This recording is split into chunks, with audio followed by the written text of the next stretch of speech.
왜 3.1절을 이렇게 기념을 하고 귀하게 여기는 것일까요? 그 이유는 바로 독립운동을 할 수 없었던 그 시절에 대한독립 만세를 외쳤기 때문입니다.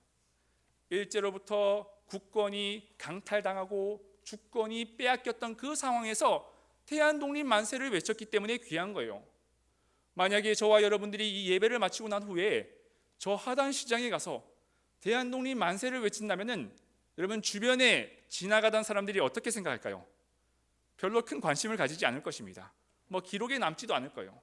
하지만 일제로부터 국권이 강탈당했을 때 대한독립 만세를 외쳤더니 그것이 귀하게 여겨져서 온 세계의 외신들이 주목을 하게 되었고 후손들이 이를 기념하여서 기념일로 지정하게 된 것입니다.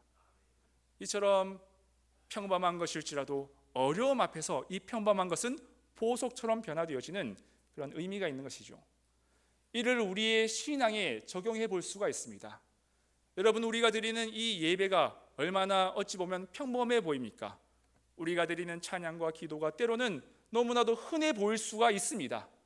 하지만 이 평범해 보이는 이 우리의 예배, 우리의 찬양과 기도를 하나님이 주목하실 때가 있다는 거예요. 그때가 언제일까요? 바로 어려움 가운데에서 하는 신앙의 고백이라는 것입니다. 감사할 조건이 아무것도 없어요. 원망과 불평거리밖에 없습니다. 하지만 그때 우리가 하나님께 감사하게 되어줄 때 하나님은 그 감사의 고백을 귀 기울여 들으신다는 거예요. 내가 예배할 형편이 전혀 되지 않습니다. 경제적인 상황이 너무나도 좋지 않아서 삶이 늘 옥죄여서 예배 드릴 만한 그런 처지가 안 되어요. 하지만 그럼에도 불구하고 주님의 전에 올라와서 예배하게 될 때 하나님은 그 예배를 주목하여 보신다라는 것입니다. 어려움 가운데서 우리가 드리는 찬양, 하나님은 그것을 보석과도 여기신다라는 것이죠. 이 자리에 혹시 예배할 수 없음에도 불구하고 하나님의 전에 올라오신 분들이 계시는지 모르겠습니다. 근데 여러분 기억하시기 바랍니다. 그 예배를 하나님께서 주목하여 주십니다. 오늘 이 시간 가운데 여러분들이 드려지는 이 예배가 하나님 앞에 귀한 향기가 되어지며 하나님이 주목하시며 기억되는 귀한 예배 되기를 주님의 이름으로 축복합니다. 오늘 이러한 이야기를 담고 있는 것이 바로 본문의 이야기입니다. 바로 베드로의 이야기요. 베드로는 믿음의 고백을 할 수 없었던 그 어려움의 상황에서 믿음의 고백을 한 사람입니다. 예수님께서 가이사랴 빌립보라는 도시에 방문하시게 됩니다. 그런데 이 도시는 예수님과는 좀 이 격이 맞지 않는 도시였어요. 왜냐하면 그곳은 매우 화려한 도시로서 이 그리스식의 건물들이 즐비해였던 도시였기 때문입니다. 거기다가 우리가 들을 법한 신들, 그리스 신들 아시죠? 제우스 신, 헤르메스 신, 이러한 신들을 위한 예배, 그러니까 제사가 매일같이 드려지고 있었던 상황이었어요. 그런데 예수님의 모습은 어떠하였던가? 주님은 그 행색이 굉장히 초라하셨습니다. 우리가 예수님을 생각해 보게 되어질 때 보통 성화에 있는 그 예수님의 이미지를 떠올립니다. 흰 세마포 옷을 입고 빨간 테두리를 두르고 있는 그분을 예수님의 모습으로 우리가 떠올리곤 하는데요. 사실 역사적으로 봤을 때 예수님은 그런 모습이 아니셨어요. 왜냐하면 주님은 매우 청빈한 삶을 강조하셨기 때문에 옷이 한 벌밖에 없으셨을 것입니다. 여러분, 옷이 한 벌밖에 없으면 어떤 일이 일어날까요? 갈아입을 일이 없어서 편할까요? 옷이 한 벌밖에 없으면 일단은 세탁은 못합니다. 그러니 늘 어떻게 보면 지저분한 상태를 유지하며 살아야 하는 것이죠. 그리고 또 옷이 하나밖에 없다 보니까 쉽게 닳아가 헤어지게 될 거예요. 그러니 옷에 또 이렇게 저렇게 누더기처럼 이렇게 붙일 수밖에 없는 것입니다. 그것이 바로 우리 예수님의 모습이었다는 거예요. 그리고 주님은 어디 출신이시죠? 예수님은 나사렛 출신이에요. 우리는 지금 이 나사렛이다라고 하면은 익숙한 지명일 수도 있겠지만 그 당시를 살았던 유대인들에게 이 나사렛이란 동네는 들어보지 못했던 저 벽촌의 동네였습니다. 우리로 치자면은 면 소세지 아니에요. 무슨 골 이렇게 들어가는 아주 시골의 지역이 이 나사렛이라는 지역이었던 것이죠. 그래서 주님을 비아냥 거릴 때 어떻게 이야기합니까? 나사렛에서 무슨 선한 것이 나오겠느냐? 이 말은 어디서 시골 사람이 올라왔느냐 이 뜻을 의미하는 것입니다. 근데 예수님이 이 가이사랴 빌립보 지방에 이렇게 남루한 모습으로 시골 출신의 사람이 서 있었다는 것입니다. 이러한 상황들을 염두에 보고 우리가 상상을 해볼 수가 있을까요? 여러분, 부산에서 가장 번화가가 어디죠? 서면입니까? 해운대? 제가 알고 있기로는 해운대로 알고 있습니다. 해운대 맞습니까? 예. 해운대 혹은 서면에 토요일날 밤거리가 얼마나 화려합니까? 그때 이제 청년들이, 청춘 남녀가 멋을 한껏 내서 그 거리를 오고 가고 있는데, 그 중심에 어디서 시골에서 온 청년 하나가 유행도 다 지난 옷을 입고 그 도심지 한복판에 서 있는 것입니다. 그것도 옷도 다 떨어졌어요. 그러한 모습을 보고 있으면 여러분 어떤 생각이 들겠습니까? 참 민망하고 참 부끄럽다는 생각이 들 겁니다. 그런데 오늘 가이사랴 빌립보 지방에 있었던 예수님의 모습이 바로 이와 같은 모습이었다는 것입니다. 화려한 도시와는 전혀 어울리지 않는 여러 신전들이 즐비해 있는 그 상황에서 남루한 모습으로 서 있는 것이 주님의 모습이었던 것이죠. 아마 제자들의 마음 가운데는 그런 생각이 들었을 거예요. 여기는 우리 주님과는 좀 어울리지 않는 것 같아. 이 동네는 우리 주님과는 좀 색깔이 다른 것 같아. 빨리 이 도시를 떠났으면 좋겠다라는 생각을 해보게 되었을 것입니다. 그런데 우리 주님께서 그 생각을 간파하고 계셨던 것 같아요. 제자들에게 이렇게 질문합니다. 13절 말씀에 보면은 예수께서 빌립보 가이사랴 지방에 이르러 제자들에게 물어 이르시되 사람들이 인자를 누구라 하느냐. 쉽게 얘기하자면은 부끄러워하는 그 제자들의 마음을 아시고 주님께서 이렇게 질문한 겁니다. 내가 좀 오늘 좀 모습이 좀 남루한 것 같은데 제자들아, 사람들이 나를 어떻게 생각하느냐라고 질문하신 것이죠. 그러자 어떠한 제자가 재빨리 이렇게 대답을 합니다. 이르되 더러는 세례 요한, 더러는 엘리야, 어떤 이는 예레미야나 선지자 중에 하나라 하나이다. 이 말을 번역하자면 이런 거예요. 차마 아이고 주님 너무 좀 부끄럽습니다 라는 말을 못하고, 주님 우리 예수님을 가리켜서 좋은 사람입니다, 좋은 선생님 혹은 훌륭한 선지자 중에 한 사람입니다 라고 사람들이 얘기를 해요 라고 대답을 한 것이죠. 그러자 주님께서 다시 한번 질문을 하세요. 이때는 제자들을 향해서 질문합니다. 사람들이 모두 다 나를 좋은 사람 중에 한 사람이라고 여기는데 그렇다면 너희는 나를 누구라 하느냐? 15절에 이르시되 너희는 나를 누구라 하느냐? 라고 질문하신 것이죠. 아주 뼈가 있는 질문이죠. 이 질문에 제자들은 당황하였을 것입니다. 왜냐하면 가이사랴 빌립보 지방에 서 있는 예수님보다도 그리스 신전에 있는 그 신들이 훨씬 더 커 보였기 때문이요. 그 신들이 더 권위 있어 보이고 그 신들이 정말로 신처럼 느껴졌을 것입니다. 그런데 그 상황에서 예수님께서 제자들에게 질문을 하셨을 때 제자들은 무슨 말을 해야 될지 당황하였을 것입니다. 여러분, 이것이 주님께서 우리를 향한 질문이지 않는가라는 생각을 해보게 됩니다.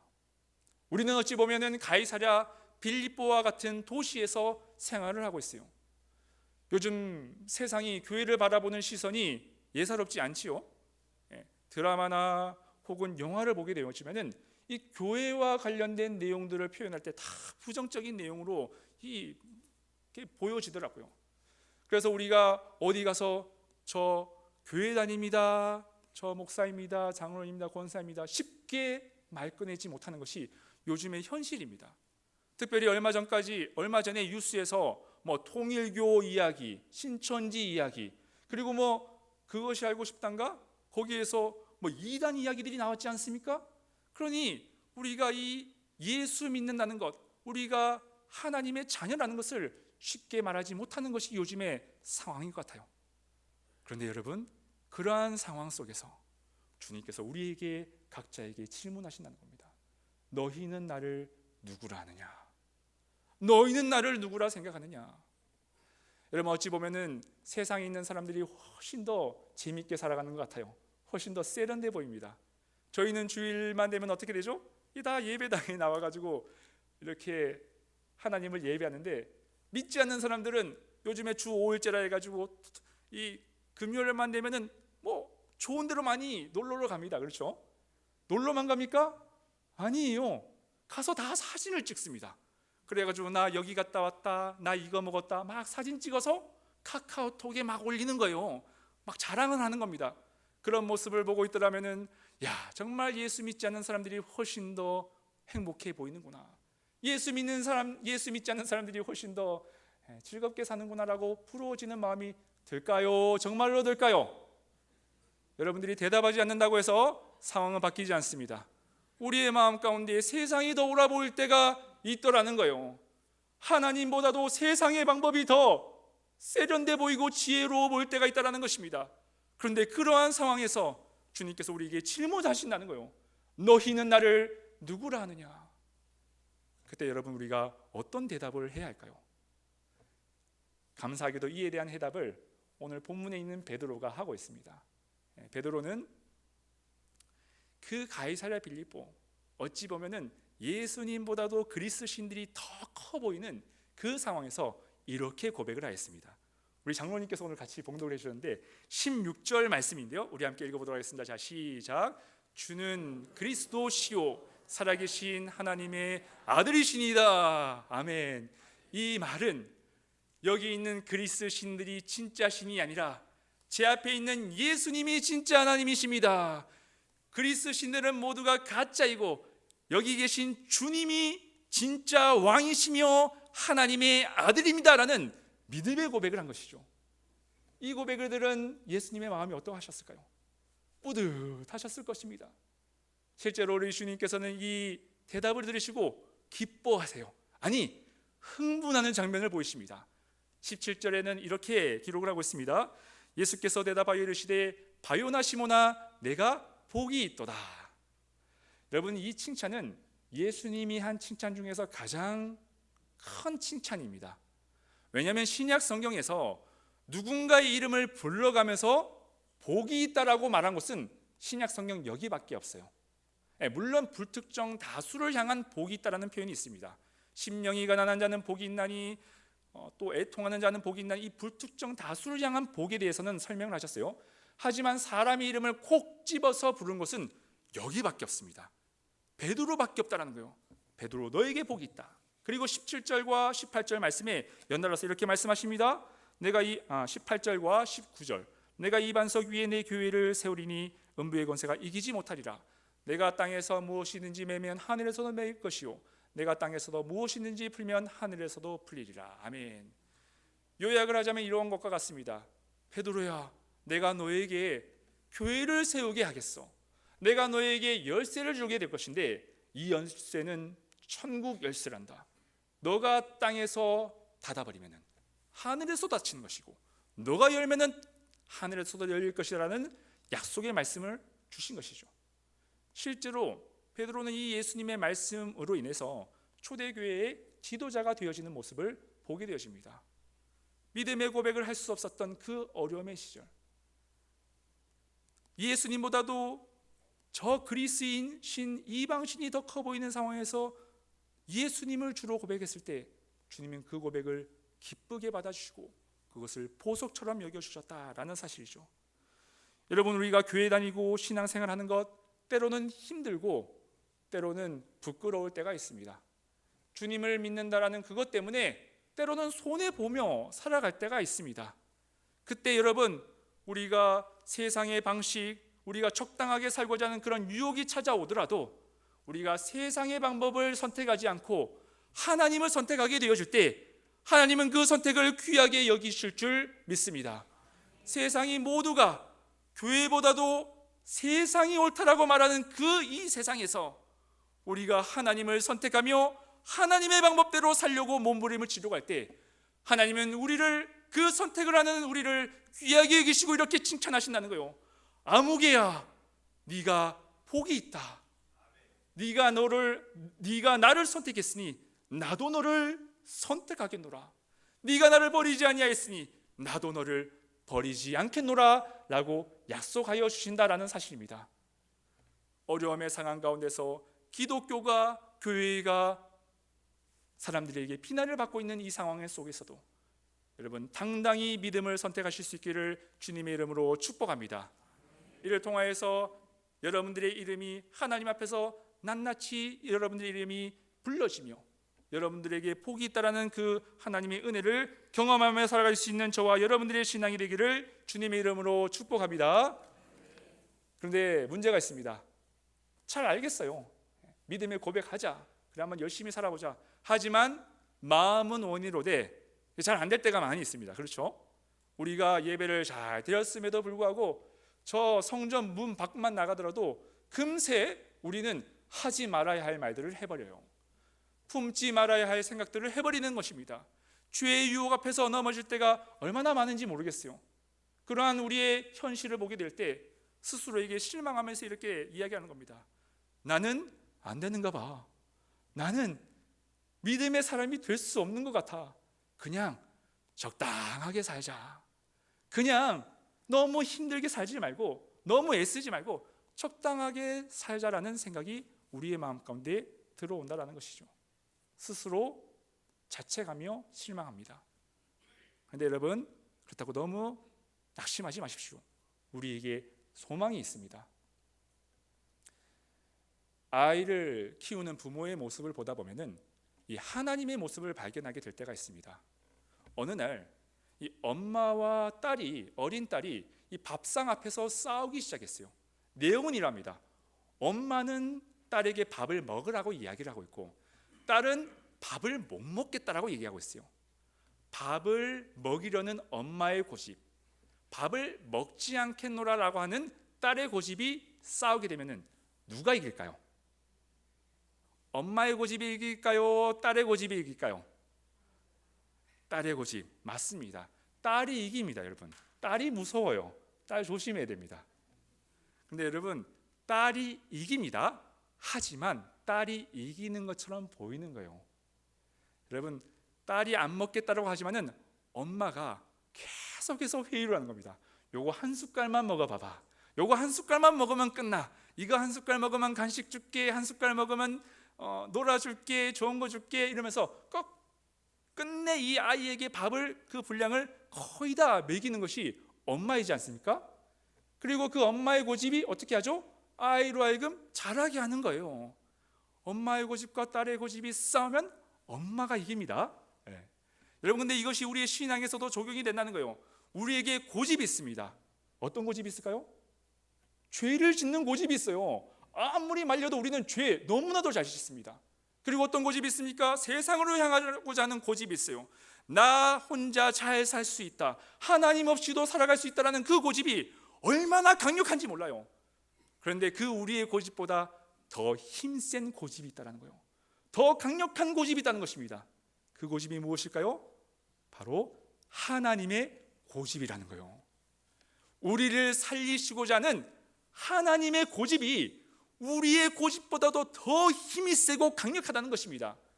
이 고집이라는 표현이 조금 이상한데 우리를 살리시고자 하는 그 하나님의 의지가 죄로 향하는 우리의 고집보다도 더 강력하다라는 것이죠.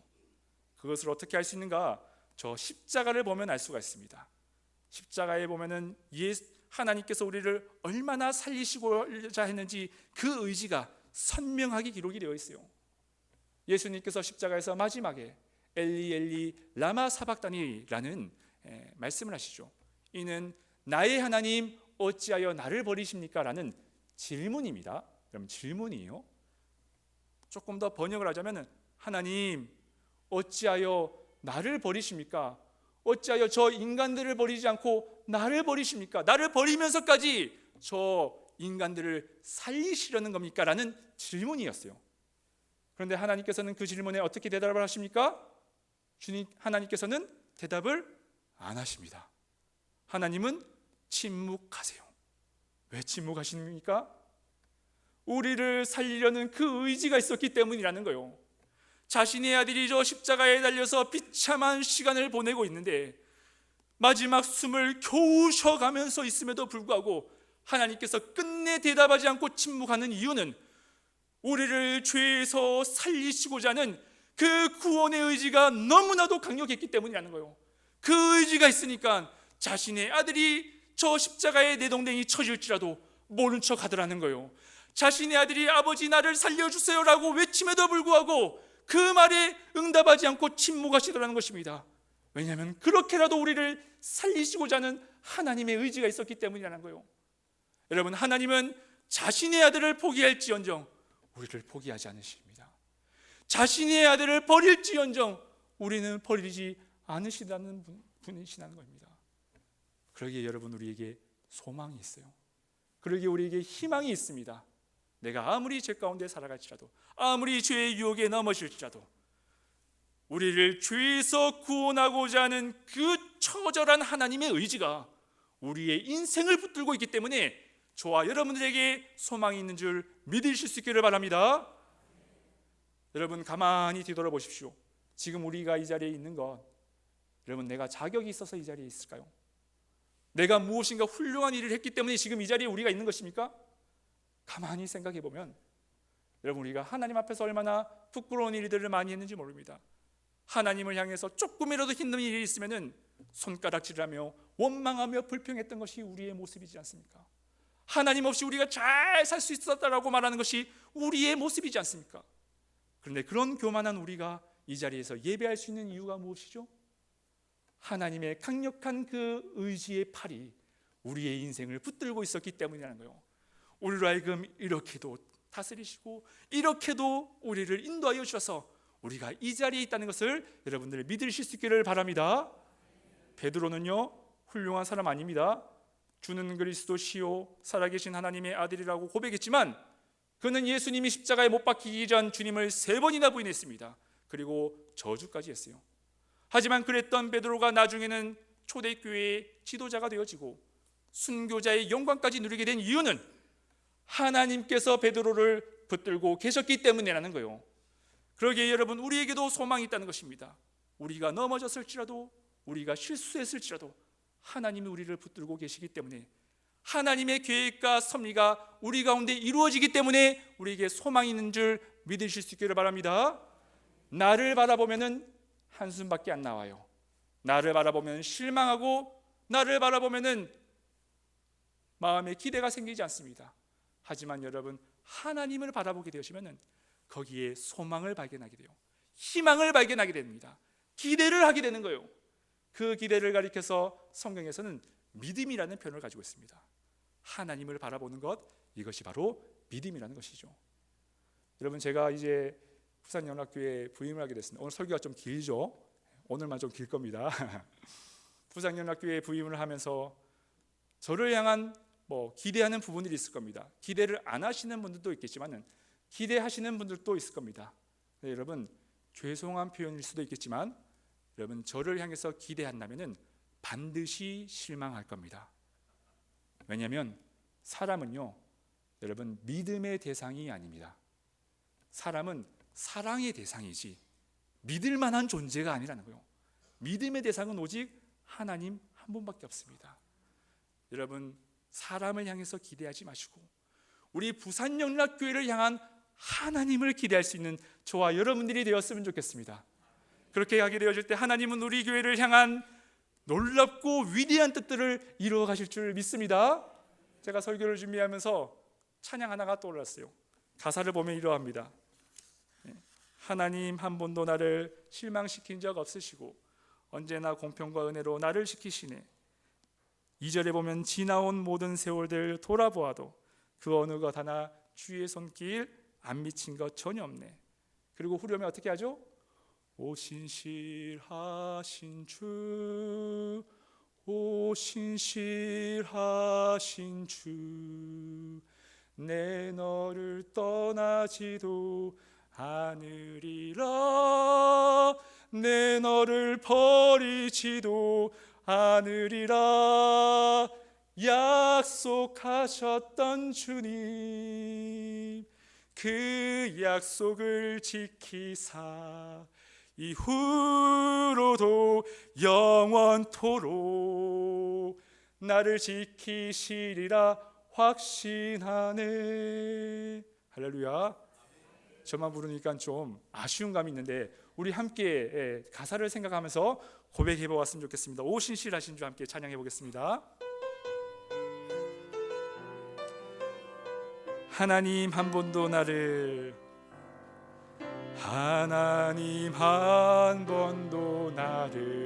실망시킨 적 없으시고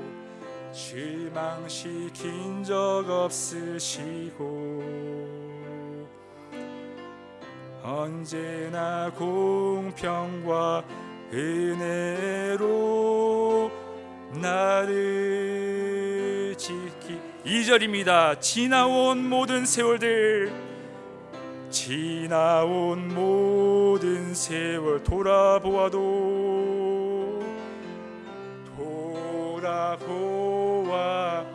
그 어느 것 하나 안 미친 것 전혀 없네. 그 어느 것 하나 주의 손길 안 미친 것 전혀. 우리 믿음으로 함께 고백하겠습니다. 오 신실하신 주, 오 신실하신 주, 오 신실하신 주, 내 너를 떠나지도 않으리라, 내 너를 버리지도 않으리라. 약속하셨던 주님, 그 약속을 지키사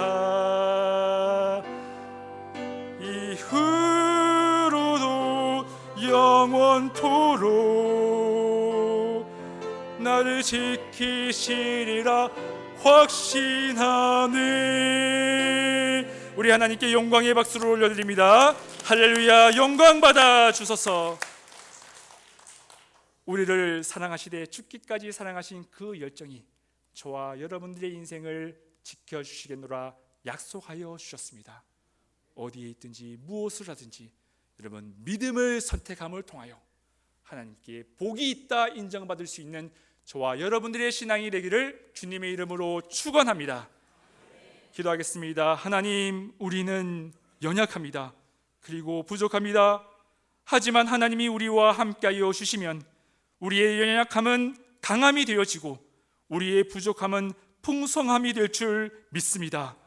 나를 바라보지 않고 내 주변을 바라보지 않고 형편을 바라보는 것이 아니라 오직 주 예수 그리스도를 바라보는 저희를 되어지게 하여 주옵소서.